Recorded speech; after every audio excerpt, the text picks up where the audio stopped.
माले के सबसे सीनियर विधायकों में शामिल है महबूब आलम।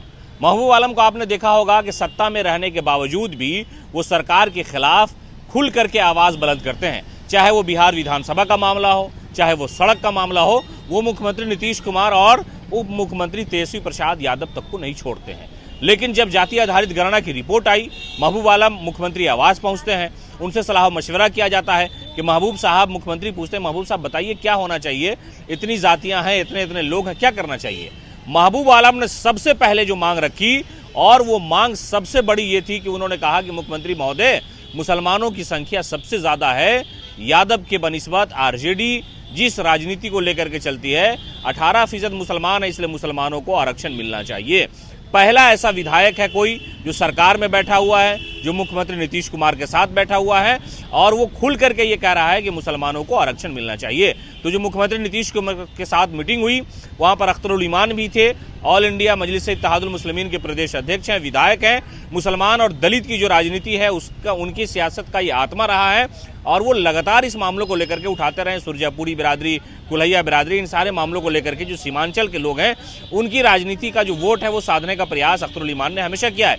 लेकिन मुख्यमंत्री नीतीश कुमार के साथ जब बैठक होती है, बैठक में सबसे पहला एजेंडा अगर कोई मुसलमान विधायक अपनी तरफ से रखता है तो वो महबूब आलम है। हालांकि इस मामले में अख्तरुल ईमान ने भी हाँ में हाँ मिलाया, लेकिन महबूब आलम ने खुल करके मुख्यमंत्री नीतीश कुमार को कहा कि अब मुसलमानों की इतनी बड़ी संख्या है, इतनी बड़ी आबादी है, और 50 लाख से ज़्यादा शेख बिरादरी की आबादी है, 46 लाख के आसपास अंसारी मोमिन है, और इसी तरह का आंकड़ा सारे जातियों का उन्होंने दिया और बताया कि देखिए हुजूर, इन लोगों की जो शैक्षणिक सियासी स्थिति है, सामाजिक स्थिति है, वो बद से बदतर है। इससे पहले सच्चर कमेटी की रिपोर्ट भी आ चुकी है।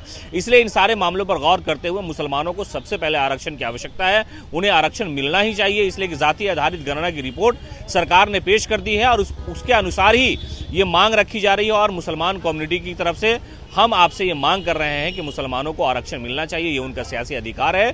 तो पहली बार किसी मुस्लिम विधायक ने मुख्यमंत्री नीतीश कुमार के सामने आरक्षण की मांग रखी है, और वो थे विधायक महबूब आलम। एक अन्य मार्ग में मीटिंग शुरू हुई, सारे विधायकों ने अपनी अपनी तरफ से, सारे पार्टियों को नेताओं ने अपनी अपनी तरफ से अपनी बातें रखी। लेकिन मुख्यमंत्री नीतीश कुमार के सामने सबसे पहले अगर आरक्षण, मुसलमानों के आरक्षण की बात की गई, यानी जातिवार आरक्षण की जो मामले है, जो बातें हैं, वो महबूब आलम ने मुख्यमंत्री के सामने रखी। मुख्यमंत्री ने इस बात को गौर से सुना, और इन सारे मामलों को लेकर के सरकार जो है संजीदा है, और जो बिहार विधानसभा का सत्र होगा उसमें ये इस सारे मामलों पर मोहर लग सकती है। इन सारे मामलों को लेकर के मुख्यमंत्री नीतीश कुमार और उनकी जो सरकार है ड्राफ्ट तैयार कर सकती है। आरक्षण का जो मामला है अब इसलिए क्लियर होने जा रहा है क्योंकि जो जाति आधारित गणना हुई है उसमें सभी जातियों का आंकड़ा बिहार सरकार ने पेश किया है, और उसी आधार पर जिसकी जितनी संख्या भारी उसकी उतनी हिस्सेदारी, ये नारा हमेशा से उन नेताओं का रहा है, उन पार्टियों का रहा है जिन्होंने हमेशा से आरक्षण और दलित और पिछड़े लोगों की बात की है। तो अब रिपोर्ट आने के बाद मुख्यमंत्री नीतीश कुमार के सामने सबसे बड़ा चैलेंज यही होगा, सबसे बड़ी चुनौती यही होगी कि आखिरकार जिसकी जात, जितनी आबादी है, उसके अनुसार उन्हें सियासत में कम से कम पहले आरक्षण मिलना चाहिए, उसके बाद शैक्षणिक आरक्षण, और जो सामाजिक हिस्सेदारी है उसमें उन्हें बढ़ावा मिलना चाहिए, उन्हें हिस्सेदारी मिलनी चाहिए।